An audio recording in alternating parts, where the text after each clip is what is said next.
All right. Well, the mics are hot again. We are recording this just after the Tigers made their first round pick selection.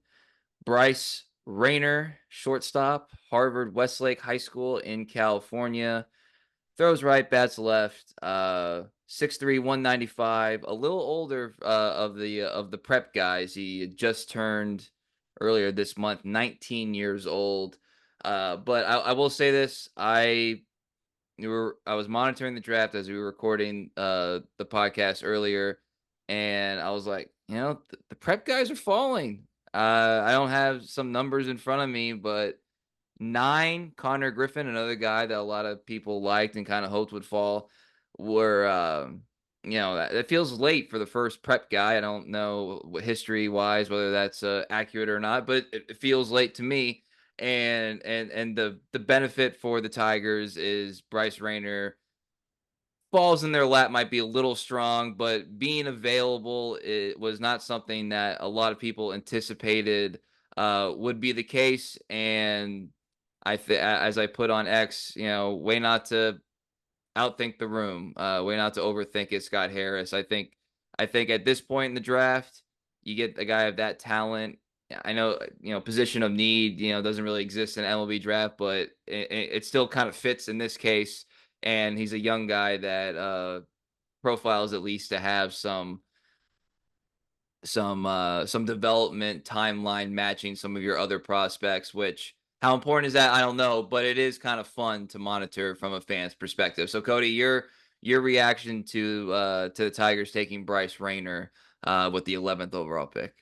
Yeah, I think this is a pretty exciting pick for Tigers fans. I think outside of Bazana and Charlie Condon, this is the guy who I liked most in this draft. I mean, I think my third favorite player in this draft. I liked him even more than Connor Griffin. He toolsy is the most overused word this time of year, but he's a toolsy guy. He's got plus speed. He has a plus arm. He's viewed as a very good defender. He does have a bigger frame. That's why you see a lot of these Corey Seager comparisons. We'll see if, that's a legitimate comparison with the bat. That's a pretty lofty thing. I think that comparison stems more from just the size. But it sounds like he's capable of staying at shortstop. If he does move to third, he'd be really good over there too. But moves well, hits left-handed, doesn't chase, makes really good contact. Scouts seem to think there's some power potential there. Pretty much everyone I spoke with regarding the draft leading up to this did not think he was going to be there for the Tigers. So, like you, when I realized the prep players had not gone, I was like, oh. And I see the Pirates take Griffin. I was like, oh, I think Rainer's going to be there. Are the Tigers actually going to do it? This is instant reaction. Maybe this is wrong, but I assume this is not going to be an underslot deal. Um, Makes me wonder what the plan B was. Some of the things I heard, I think would have got a harsh reaction from fans. But for once, with the Tigers draft, we don't have to do that. I think this is kind of the both the obvious pick and a really exciting pick. It does make you optimistic about the future. For as much as we can grumble and wonder about what the next few years hold, the Scott Harris drafted core of Rayner, McGonigal, if you were to move him to second, and Max Clark, that's pretty fun to dream on right now.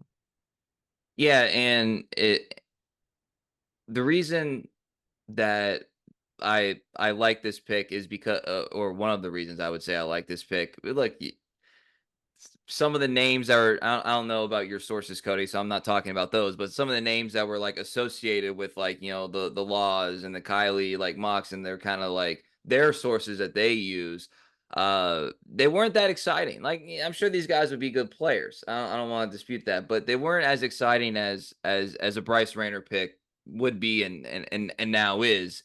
And I like Scott Harris, and I guess we'll assume that this isn't one of those underslot things. I like Scott Harris showing some flexibility, I guess is how he approaches. Now it's only one pick per year, so there's a lot more that goes into building a strong organization. Uh, but using the Max Clark pick to get McGonigal, I didn't think that was overthinking. So just to put it like that, I said at the time, like I get it. I like the pick. He could have been going number one overall. Wyatt Langford is still an exciting player, and should be a good one. We'll see how that decision turns out. Even going back to the Jackson Jobe decision, like I got it. I disagree with that more strongly than the Max Clark thing, which I don't even say I disagree with the Max Clark thing. And I know that wasn't Scott, but you see what I'm saying? Like, the point of contact here. And with Rainer, it's just like, all right, the best player available, or clearly a top 10 talent. And I know you're just outside the top 10, but a top 10 talent fell to your lap. It checks every box you could possibly have in regards to the kind of player you want to take with your first pick. And like I said, he plays a premium position that you have no organizational, like, long term future at, right? So, however For the first time ever, you have at least someone you project as your shortstop of the future. Yes. And so that is key. And even though he is a little older, like I said, if you kind of look at his timeline, there's it lends you to think there's still like upside, even though he's quote unquote older, because he wasn't he's a guy who really showed a lot last summer. He showed a lot in the spring. You would have to assume that being a professional athlete, he's going to fill into his frame a little bit better. Like that's just how guys are.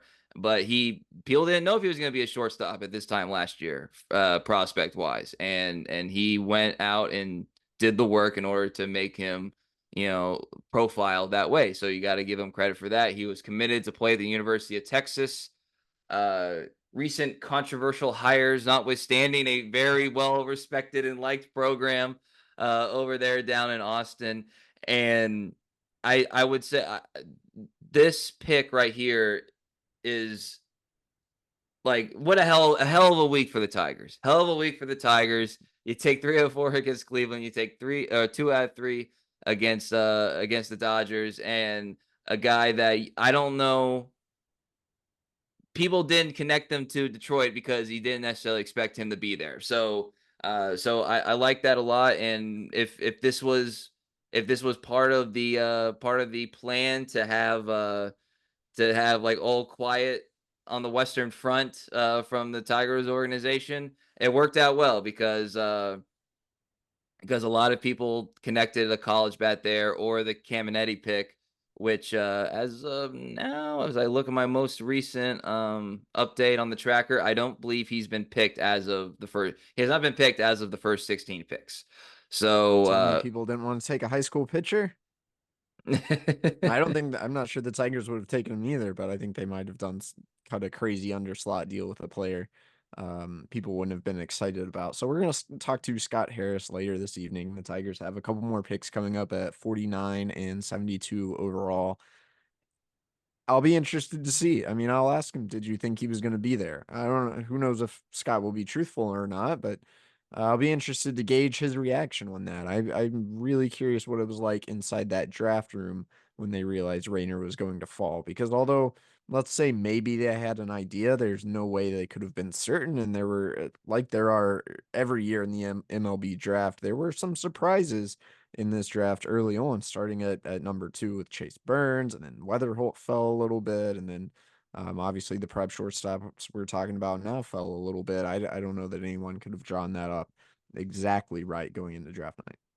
yeah, and I'd like to think that this had to be one of, if not the best case scenario that they laid out in terms of the options that would be had. Because honestly, they had taken Montgomery, I would have been happy with that. There were a couple guys there that I thought that I liked in that spot, and to be, like I said, to be able to get Rayner, I think the further reshaping of the organization. He mentioned this when he talked to Jason and Dan about like looking at athletes a lot more. Here's another example of targeting and being able to acquire athletes and the way that the game is played now. Like I said, he checks every box. Yeah, I don't know that there could be that's a the point complaint. I was about to bring up. The kind of complaint I've had recently that the Tigers just aren't athletic. They don't have great team speed.